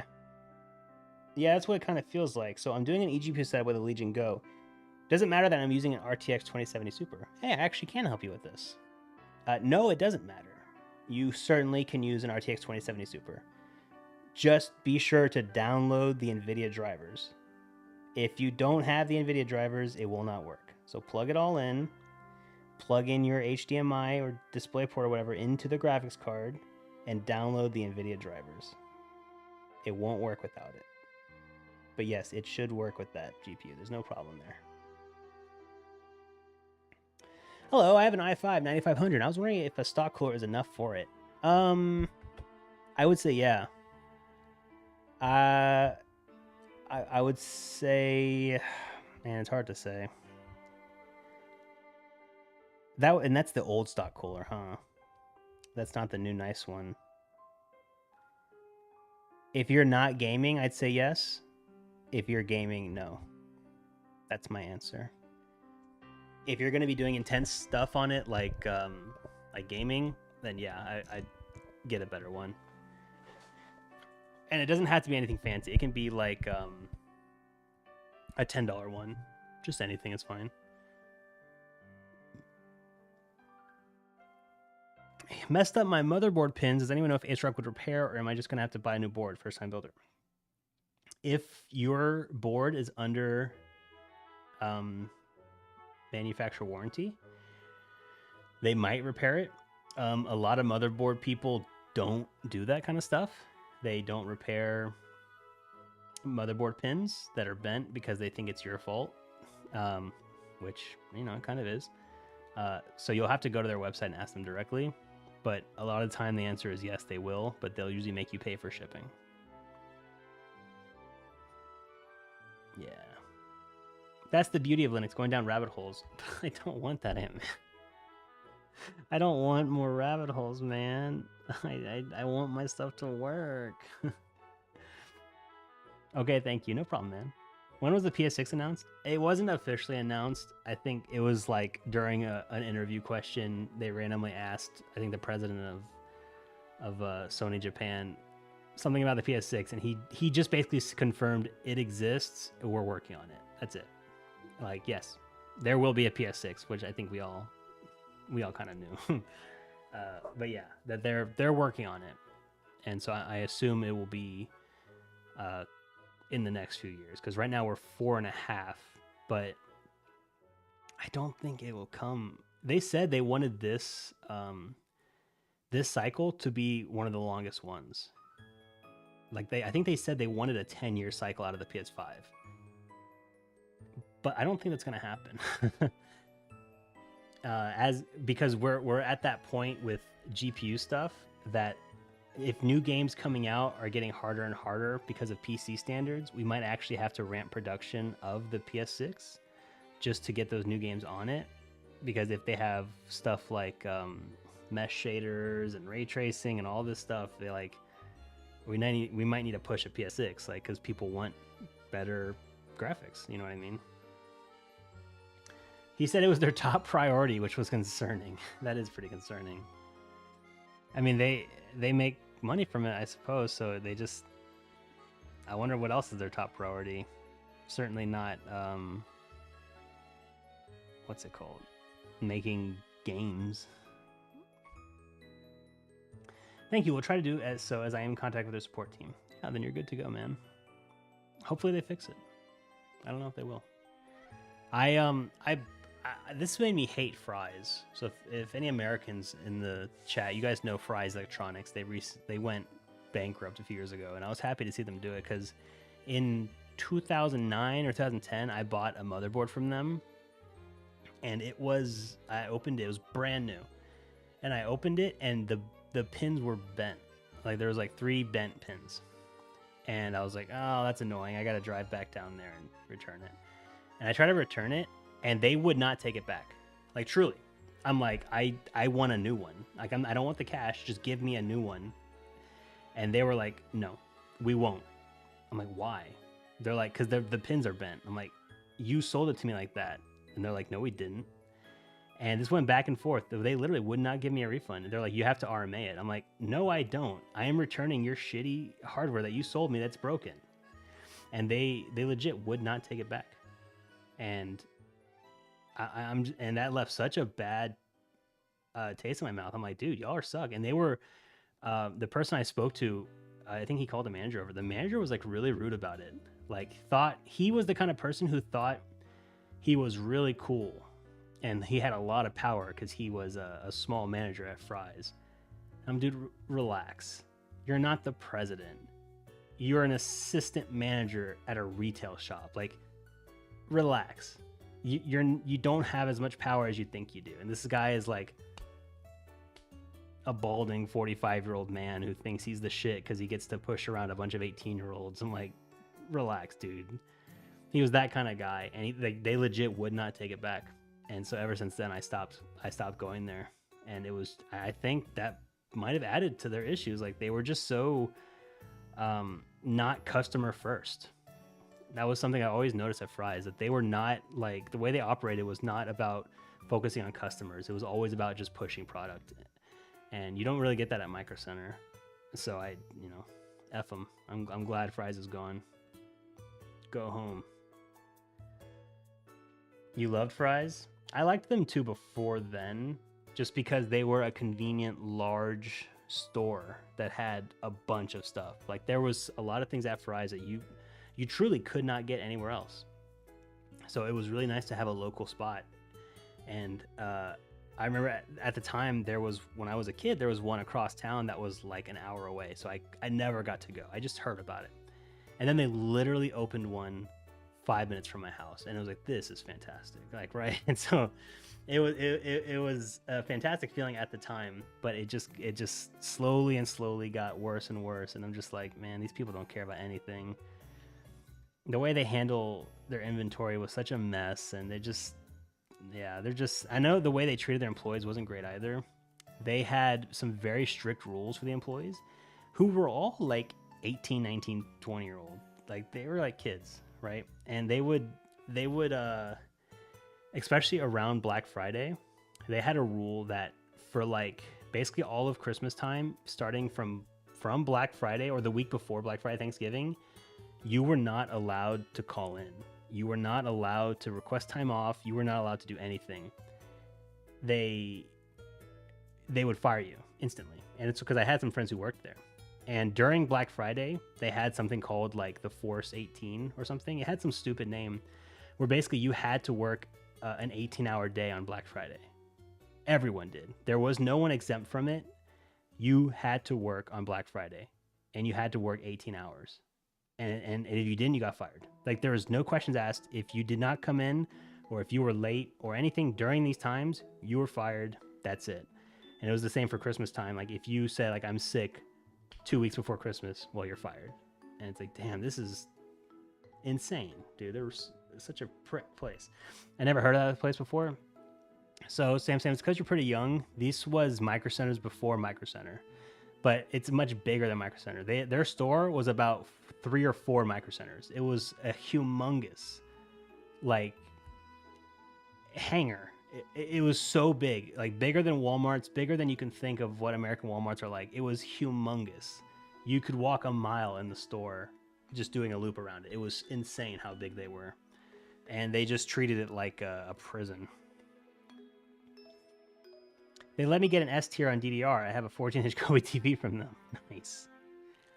Yes, they were local. I got to go to 3. Very nice. You never had a Fry's employee ask you if you need help. They just assume everyone knows what they want. You had to hunt them down for everything. Yeah, exactly. They were very like not customer focused, and they had salesmen who worked on commission. So Best Buy and Micro Center don't do commission, so people just help you, and you don't feel pressure. The computer sales and like a lot of the sales at Fry's were commission based, so people didn't make money unless they sold. Their whole paycheck was based on like selling computers and stuff. And so that means if you were just looking for anything, either you got no attention because F you don't matter, or you got so much attention that they would follow you to the front of the store to make sure that their name got put on your little sign-out sheet so they can get their commission. And there was no medium ground. It was just either completely ignore you or you better buy this or I'll kill you. Oh, it was horrible. I wonder why they called it Fry's though. I think one of the person who owned it, his last name was Fry or something. It wasn't about French fries. It was called Fry's Electronics, and it has some weird history about being related to Kroger, which is an American grocery store. I think they bought it from them, their name. Like someone's last name was Fry. If it ran on electricity, they had it. Yeah, they had it like, think about like capacitors, those like little things that you need for like radios and electronics and soldering. They had all of that. Like that's stuff you don't see in stores these days. And so they did have a lot of stuff that you frankly could not get in person at any other store. And even then it was so small, it'd be difficult to buy online sometimes because online shopping wasn't as good as it is now. So they kind of corner-holed the market sometimes. Can you give any tips on cable management in MATX cases? I mean, I don't think I have any tips, to be honest.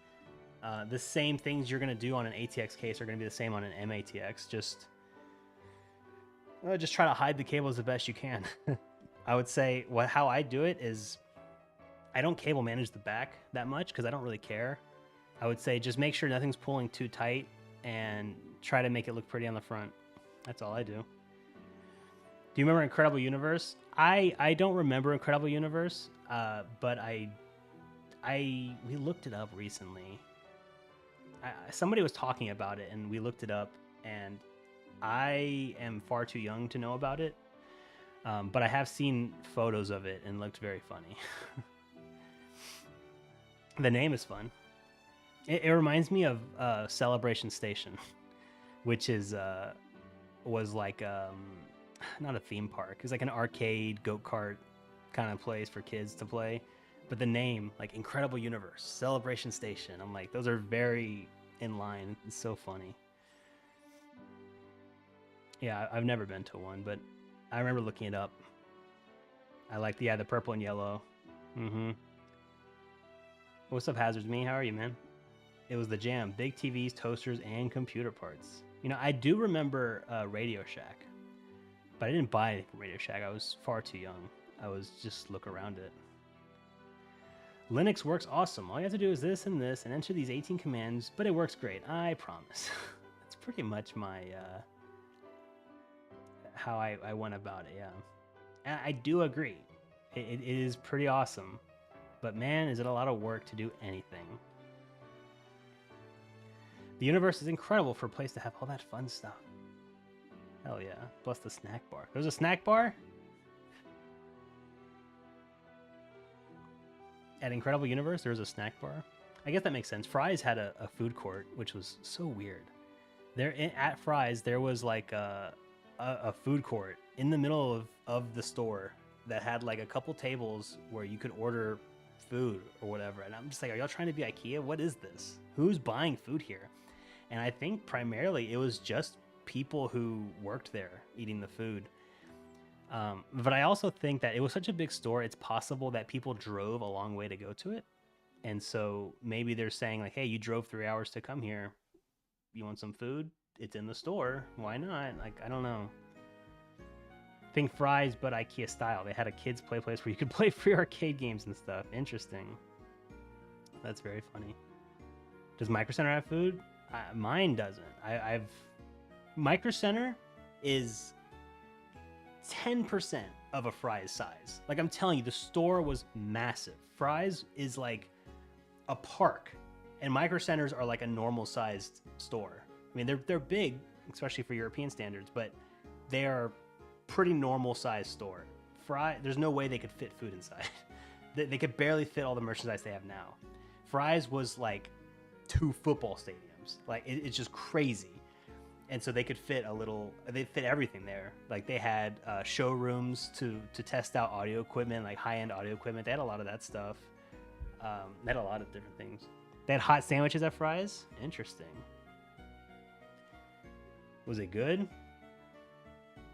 Nah, as much as I don't like Windows, I'll stick with it. I'm smart, but I'm also dumb, and Linux is too much for me. That's a fair way of looking at it. But I also just want to use my computer, man. Messing around with it's fun, but whenever it's like impeding my mission critical stuff that I just want to make it work, and it's not doing it any better. Linux doesn't do any of it particularly better. Like, there are some things I like, but it's like the stuff that needs to get done, it doesn't do it better, it does it worse. Or it's more of a hassle. Like, unless you really, really, really hate the telemetry stuff in Windows, there's not much else to Linux that makes it so much better, right? So much so that the fact that you'd want to transfer, because to make it better, it needs to be so good that learning how to use it is worth the hurdle. But it's not. It does most things Windows can the same. And so like I said, unless you don't like the telemetry stuff or some of the Windows bloat, I don't know, it's just not worth it for me. Burgers and smoothies too, and French fries. Interesting. The cool part about getting fired from Fry's is that you could still shop there right after they fire you. Yeah, very true. It feels like everyone I knew who worked at Fry's, they all got fired eventually. Like, basically, people don't leave that job because it was more likely you were going to work there until your time expired, and then they would just fire you. So only the people who like really hated it at the start would leave, and then everyone else would hang in there and then ultimately get fired because of whatever reason. And they would sit there and like pretend that it's like such a great job, and it's like, relax. A lot of people use Linux out of pure spite. It does feel that way, doesn't it? It feels like their whole passion is to be the outlier and to just use it because it's, or they like using it because it's hard. And I think that's fine. If you come out and you say, I like Linux because it's difficult to use, I'm like, all right, fair enough point, man. That's not for me, but if you like really difficult to use stuff and that's fun for you, right on. But it's people, a lot of people in the comment section who are like, yeah, Linux is it's you. If you only think Linux is bad because you don't know how to use it, and it's like it's that kind of superiority that means you think you're special because you use an operating system. You think you're special because you use the hard one. Relax, okay? You're not special. It's just an operating system. Anyone can learn Linux. It's just whether you want to or not. Like it's not. I think a child could learn Linux. It's not the end of the world. I can concur. We had a Fry's in San Jose. It was maybe half the size of a Costco, way bigger than any Micro Center. We didn't have a food court, but the building looked like an Egyptian pyramid. Yeah. They had themes for all of them. Ours was located near NASA, so the whole place. Ours was, I would say, bigger than a Costco. So maybe ours was bigger. Ours was one of the newer ones. I know the San Jose one was kind of old. Ours was certainly bigger than a Costco on average, and ours was shaped like a space station, inside and out. So you'd see just like astronauts everywhere in it, like just hanging out. So they did these big themed stores, which is interesting. I use Linux as a learning tool. Everything via terminal. It's really good for that. Yeah, I agree. I totally agree. It's smart to have a food court. You take a break, then buy more stuff. I think that's good in a store where you are gonna go buy a bunch of stuff. So like in IKEA, a lot of people go to IKEA to buy a bunch of furniture at once because they just bought a house.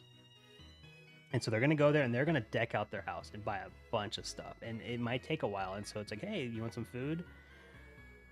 Fry's, for me, was just a place for me to go look at computers. But I feel like a lot of people went there for appliances.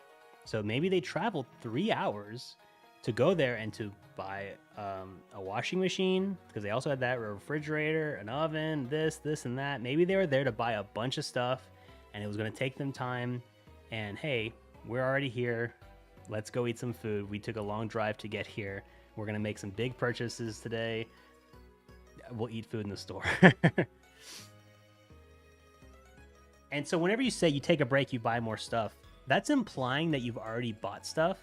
But it's not like a mall, which has different stores where you go to this store, you buy something, you go to this store, you buy something, take a break, go eat something, go to another store and buy stuff. It's all the same store. You're all checking out at once.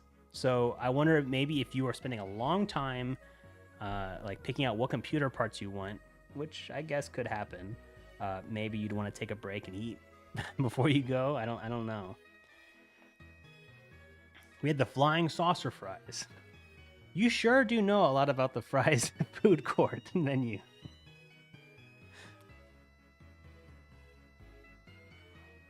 Oh, that's funny. Yeah, it was an interesting place, I'll admit. I'm glad it existed, but I'm also glad they're gone. Because, yeah, it was just, I didn't like how they treated people, and their stuff wasn't cheap. Like, they weren't famous for being affordable. Like, they were just famous for having a huge selection. They also had an epic kids toy section. Yeah, they did. They had, yeah, they had everything, man. That's what I'm saying. They had a huge shopping carts. They had huge sections of toys and computer chairs and furniture and software boxes where you can buy Mavis Beacon on CD for your computer. I'm trying to map it out in my head because it's been over 10 years since I've been there. It's obviously gone now. There was an area where you could listen to music and you didn't have to wear headphones. That was really cool. They had these like domes that went around your head that played the sound, so you could only hear it if you stood underneath it. But if you're standing around it, you don't really hear it. So that was pretty cool, and so it's like hygienic. So you could try out. But I don't know. That was to like listen to music, which they were selling physical CDs. But you're not buying that whole contraption. You're just trying to listen to the music. And I'm just like, are people like trying out?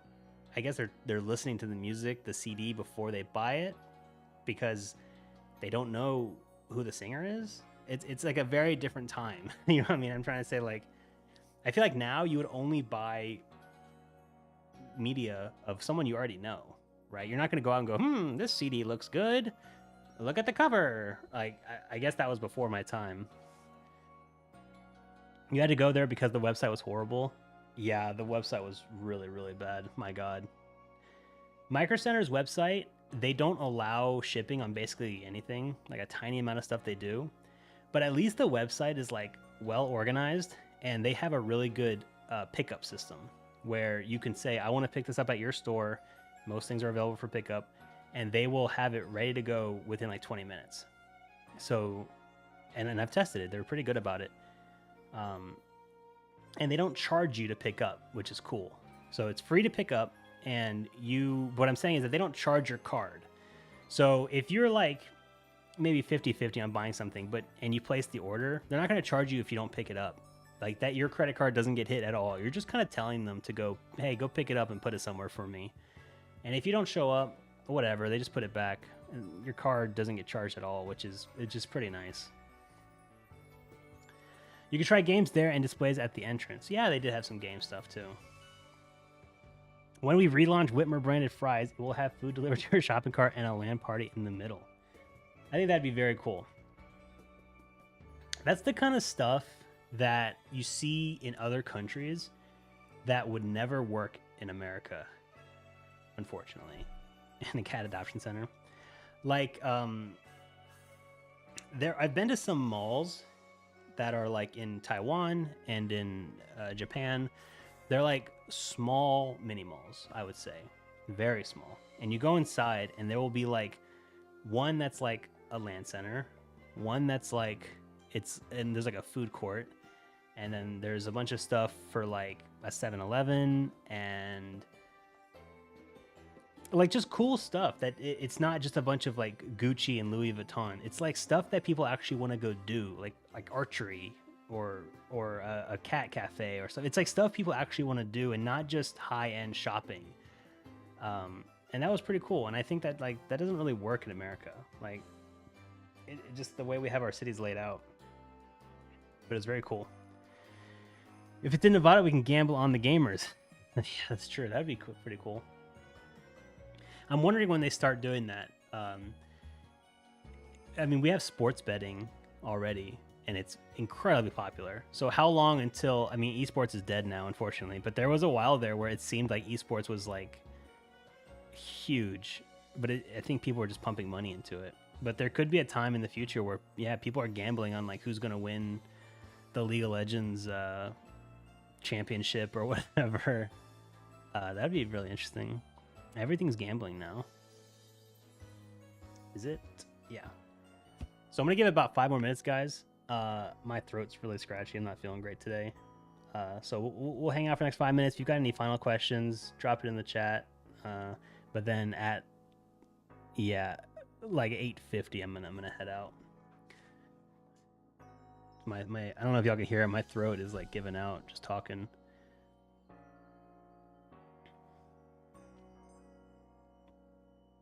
This song needs to get some more energy. Oh. Here we go.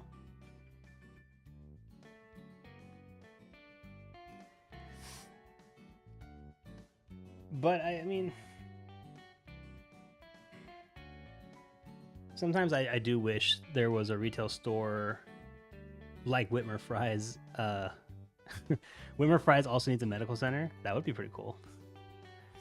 That's what I'm saying. It would be cool if there was one building that had all of this in it, but I didn't have to live next to it, right?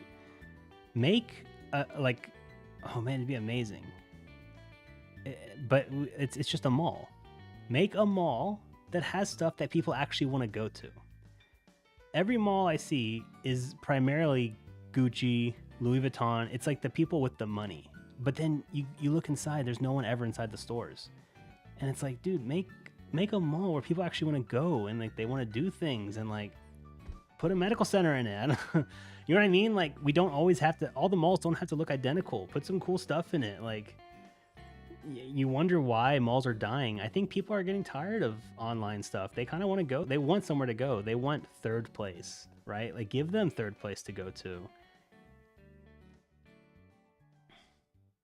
This month is the first time I've not gone and bought some cheap used PC part off eBay. I think I'm healing. Aiden, I'm really proud of you, man. That's fantastic. I'm really, really proud of you. What's my favorite PS2 game? Oh, that's a good question. Probably Final Fantasy X. That was a pretty big one. Yeah, probably that one. That's a good one. And a retro area with Dance Dance Revolution. You have to be a certain age to get in the Legacy area. That Legacy area would be so empty, Robert. Their knees are bad. It needs old school arcades and a decent food court. Yeah. I think we are hitting a turning point where young people are tired of being online.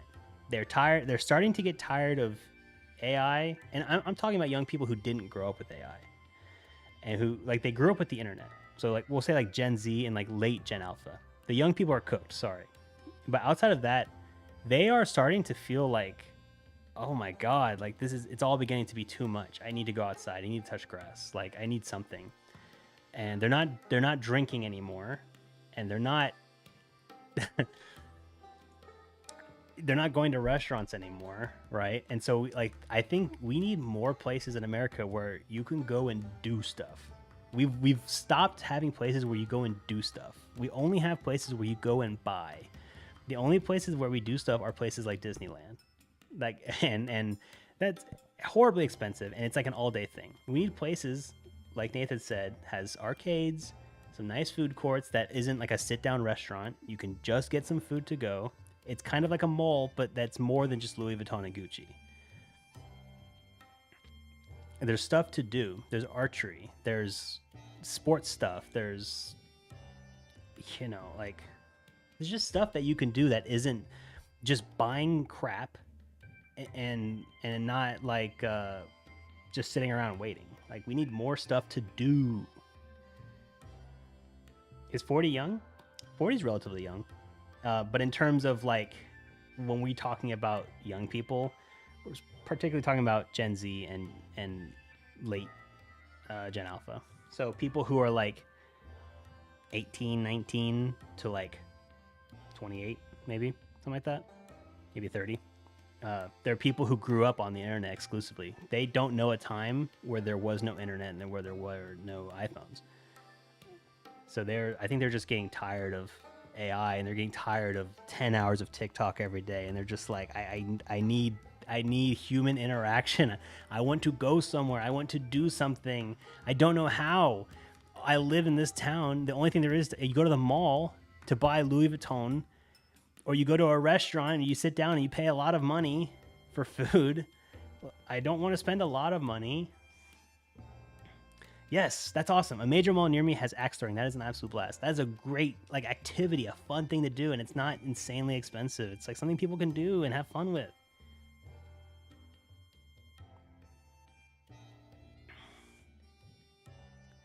Does peeking out the blinds waiting for the Amazon delivery count is doing stuff? No, Robert, you need to go outside. Touch the grass. What are you playing right now? I just finished Assassin's Creed 4 Black Flag. I was playing that for a few weeks. It was the first time playing it. Really fun. Really, really fun game. Had a great time with it, actually. And now I am back on World of Warcraft for a little bit because they are releasing Mists of Pandaria Classic, and I never played that back in the day. So I'm leveling up in Cataclysm right now a little bit in hopes to level when that comes out. I don't know if I'm going to stick with it forever, but it's a fun thing to do in the meantime. But I haven't been playing a lot of games. Recently, I've been trying to relearn Japanese. In college, I took 4 semesters of it, and I've been to Japan plenty of times, and I have a few Japanese friends, but they just want to speak English. So so I've lost a lot of my Japanese, unfortunately, and so now the past few days I've been really kind of drilling myself and trying to get back what I've lost and try to relearn it. And so I've been doing a lot of listening practice where people just talk on YouTube for like an hour, and I just sit there and I just try to absorb it, and like if I don't understand a word, I'll pause it and go look it up and like just try to memorize it. Or I've been using Chat GPT to like quiz me on stuff. Like I'll say, hey, here's my level of Japanese awareness, like give me some sentences I can read to like help my reading comprehension and stuff, and then it'll, if I don't know a word, it'll explain the word to me, and so it's been pretty fun. But it's hard getting back into it because it's been so long. Whoop. Black Flag best AC game. It was pretty good. No one buy Mind Eye, the buggiest game launched in history since Cyberpunk. Video idea: setting up a game PC in the grass. That's a funny idea, but I don't think there's any skill to it. You just put a computer outside on the floor. It would be pretty funny to build something that is like a portable, but then the problem is that people just say you just get a laptop. But you build a portable setup that like maybe you put it in like a, well, people have built this as like a briefcase PC, but I'm talking about like something that is like a picnic table outside. Mount the monitor to a tree. Oh man, dude, people would be pissed if you did that. Barefoot. Another location near me has an indoor parachute setup. That is fun too. Yeah, that's awesome. We don't have stuff like that anymore in America. Like I feel like the malls have, I don't know, every time I don't go to malls that often, but every time I do, it's just like garbage. Like no one, it's just high-end luxury goods. And I'm like, no wonder no one's going here anymore. There's nothing to do. You hop in the tube with huge fans and you just float. It is awesome. That is pretty cool. Camping PC, oh, it's just a laptop. Nah, man, we have to make it fancy. Let the monitor hang from some vines. That'd be crazy. Nihongo ga hanashimasu ka? I mean, I try. I'm like trying to bring it back. I will say I did not lose as much as I thought I did, because I'm listening to listening comprehension videos, and I'm like, you know what? I get most of this actually. Like I thought I lost more of it. I forgot most of the kanji, so I have to do that. But it's mostly I want to learn listening and speaking, and so speaking I have a hard time speaking to people. But I am going to ask my Japanese friends to help me with that, because their English is good enough now. Like, let me get some experience. But that would be pretty cool, yeah.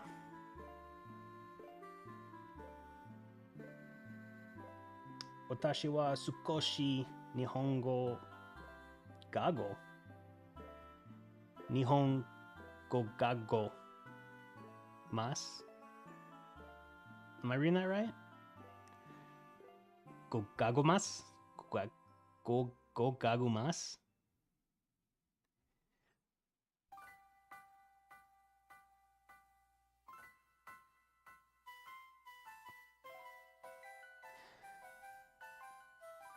Nice. I'll be hopping on Delta Force Mobile soon. Need to reach Marshal rank and break my limits. Very nice. Delta Force Mobile. Make your desk a U shape so you can put it around the tree. That's a good idea. Yeah, do like a round desk and just circle the whole tree, like those at bars where they put like a circle around a pole and people put drinks on it and stuff. Just put a desk there. And so you're forced to be in nature. They're just tricking you into saying past what you said. You're right. You are right. Can I try? Why are you talking in Chinese when I can't understand you? So that was Japanese. I do speak a little Chinese, just from picking it up when I was there. Not very good at it, though. Quiet Nerd on YouTube made a PC setup on an electric cart that he took out near a lake near him. It's a great video. That's awesome. I'll check that out. Typo. Okay, I'm glad it was a typo because I was worried that I had made a mistake. That's awesome then, because I was like, oh crap, I'm so confused here. But okay, guys, that's it. Hayden's right. Hayden, go back to work. Give the missus my best. Thank you everyone for coming. It's a shorter stream this week, but I gotta rest my voice. So thank you for watching. Be prepared for a new video this week and a new video next week. Okay, there's gonna be 2 videos. I know there's been a little bit of drought. They're coming. I promise you. I wonder if Nova's good. Haven't seen him here in a while. He had twins a few weeks ago, so he's been a little busy with that. He just made a new video though. Go check it out. See you later, guys. Have a good night. Thanks for coming. Thanks for watching. One love.